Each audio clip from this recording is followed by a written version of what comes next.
สวัสดีครับทักทายพี่น้อง FC ทุกคนครับในเวลาของพี่ใหญ่เขาบินแล้วพี่น้องมานี่ ก่อนสิบินนี่ก็ตื่นเต้นเด้พี่น้องเอ้ยเพราะว่าไม่ได้ตื่นเต้นนั่งดอกยันมันบ่ขึ้น ก็มันบ่ขึ้นนี่นอน3 มื้อ 3 คืนมันบ่ขึ้นนี่นอน3 มื้อ 3 คืนยังขึ้นอยู่เลยพี่น้องไปกว่าจะติ้งคันใหญ่เนี่ยหมดนี่สายแบก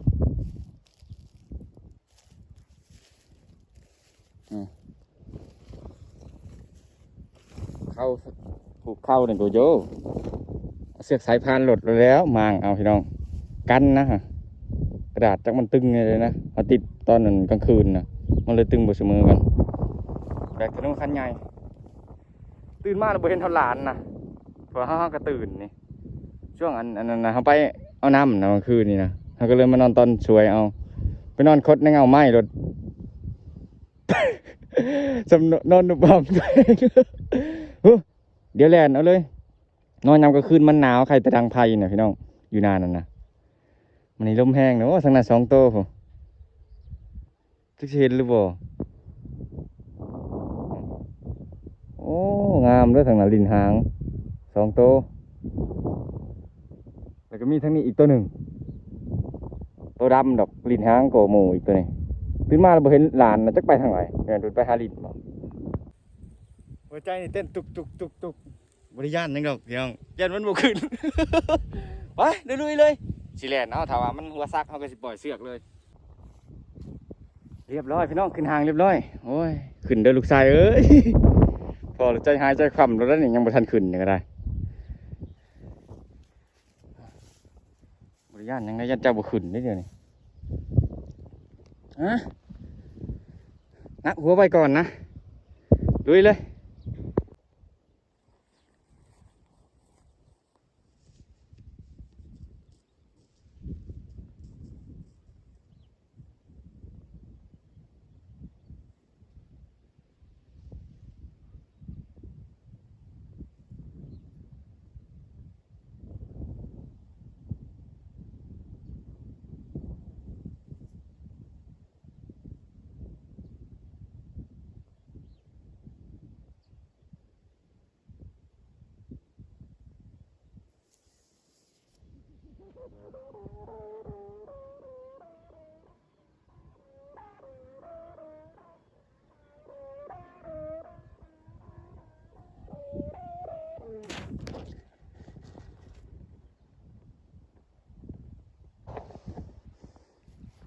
จะคว้า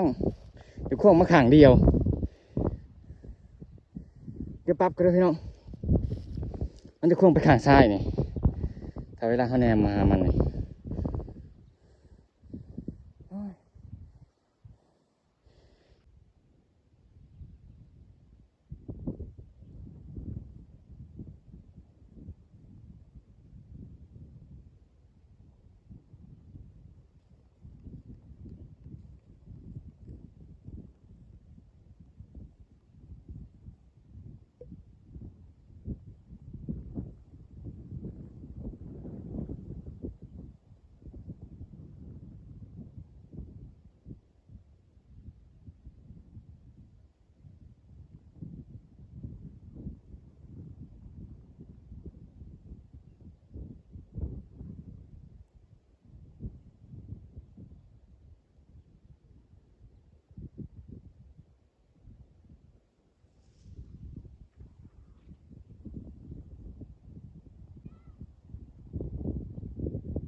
เมื่อยนึงละวันนี้นะ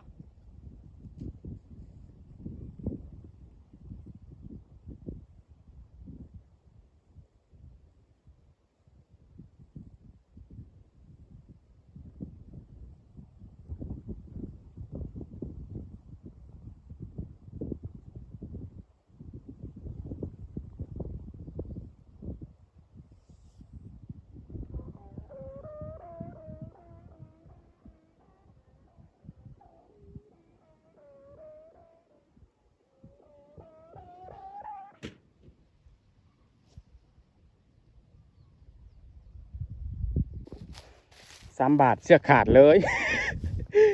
โอ้ยเสื้ออันนี้ต้องบ่ได้เรื่องอันนี้ตก3 บาทซื่อๆโกยเมื่อยน้ำมันเดหัวยังอยู่หัวนี่เดี๋ยวทดลองใหม่ทีเดียวจะ3 เถื่อนี่มันหมุนเลยจึงยาปรากฏว่าบริปีต้นไม้พี่น้อง 3 บาทแจ๊บ จะร้ายหัวเขาหักเขาน่ะอันนี้จีมาเงิดคือกันเลยนี่หัวบ่หักแต่จีอันน่ะทูดลงมาเดี๋ยวแป้งใหม่ก่อนพี่น้องแล้วมันเบิดลมแล้วมันเฉิดลงเลยนะแข็งก็แข็งได้ใจอลีปีกนี่ป้าเถอะยอมมันขึ้นไปในปีกฮอดบกงเลยพี่น้อง มันต้องล้มมันหักสะบอนี่โอ้ยเบิ่งบกหักลูกชายพอโอ้ยหักแล้วจบเกมมียังเนี่ยนี่น่ะมึงสิคานเข้ามายังวะโอ้ยเมื่อยน้ำชัดช้าว่าสิ่งนี่ดิจบเกมไปอีกหักพี่น้อง5 บาทถูกลงบ่ผ่านแล้วนี่ต้องได้เล้าเห็ดไหม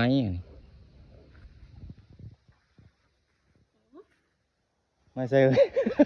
อิตาแมนเปิดเลิฟมันจะใช้ซีเมนต์หมุนละซีเมนต์หมุนเลยจบเกมแล้วบาทนี้บางหันมันขึ้นเลยนะลมอ่อนแล้วมันเสิร์ชลงเลยบาทนี้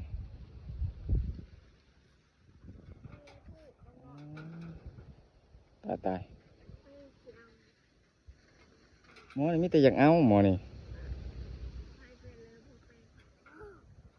จะแป้งว่าวตัวนั้นให้ขึ้นก่อนที่ชุบ5 บาทเห็นผลเลย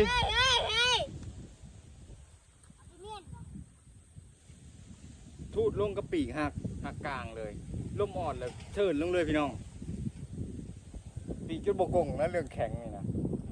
ลมมันมาบสม่ำเสมอนะใส่แข็ง ถังกับขนาพี่น้องเอ้ยปีกแข็งนี่บ่ไหวพี่น้องเอ้ยมันบ่หับลมจักดีเลยปีกแข็งบ่คือ100 เซนเฮาเฮ็ดว่างั้นมันหับลมแน่อันนี้รถลมอ่อนนิดนึงเชิญลงเลยแล้วนะมันบ่ได้มนลงได้พี่น้องมันคอยไปสิพอมันลงเด้อบัดชุ่มลงโหลดปุ้ยเดี๋ยวสิเล่าเอาให้เขาแล้วก่อนแล้วจึงสิกลับมาเฮ็ดใหม่สิได้เด้สิได้กระดาษติดบักคักๆอย่างนี้พี่น้อง 5 บาทเฮ็ดผลเลยปีนี้บ่ได้ปีนต้นไม้นะถึกลมแห้งนี่บ่ย่านนะหมอนี่ลมข่อยกูลง แบบคือลมมันมาเนี่ยนะพี่น้องแบบว่ามันมาแล้วมันหยุดแบบนี้จีนอนมันมาอีกมันมาทะลุนะต้นมาลูกใหญ่ๆนะมันขึ้นบาดนี้โยใส่เสือกน้ำบ่ทันบาดนี้แล่นเขาแล่นตะนีปั้นอันคุ้ยนี่แล้วบริไกลดอกบ่ฮอน100 เมตรใช่ไหมตะนีบอลเขายืนนี่ปั้นคุ้ยนี่แหละมันกูเมื่อยเลยได้ กูขอลามันว่ะลูกชายเอ้ยพ่อกำลังจะเอามาซ่อมถือมีดกำลังจะมาซ่อมจบเจือนั่นสิไปใส่ต่อนี่มันเอาเบิ่งคักๆแล้วปีกลุ่มหักมันหักไอ้นี่พี่น้อง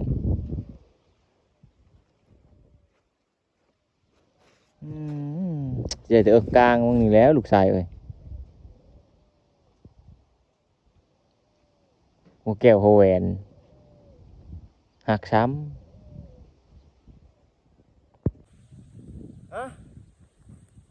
ขึ้นบ่ขึ้นก็อัปเดตให้เบิ่งนะพี่น้อง เพราะว่าเขาเห็ดนี่เขาก็ตั้งใจเห็ดชุดชีมือเลยเรื่องเบาหัวนี่บ่เบาพี่น้องเลยฝนบุรีมุนนะมันลงนี่กะมันลงสะดินแก่นครับ ลงสะดินแกนนะบัดที่หาเลยชุ่มเลยปะน้ำบ่ทันบัดที่หานี่ปะเสือกน้ำบ่ทันนะมันดึงแห้งอะไรผมขอบใจพี่น้องที่เข้ามาติดตามพี่น้องเดี๋ยวผมพอกันคลิปหน้า บุญปีนต้นไม้ได้ธนูนี่กำลังดักม่วนนะกินนะเบิดอารมณ์ในการปล่อยว่าวเลยบ่อยากปล่อยเลยนะ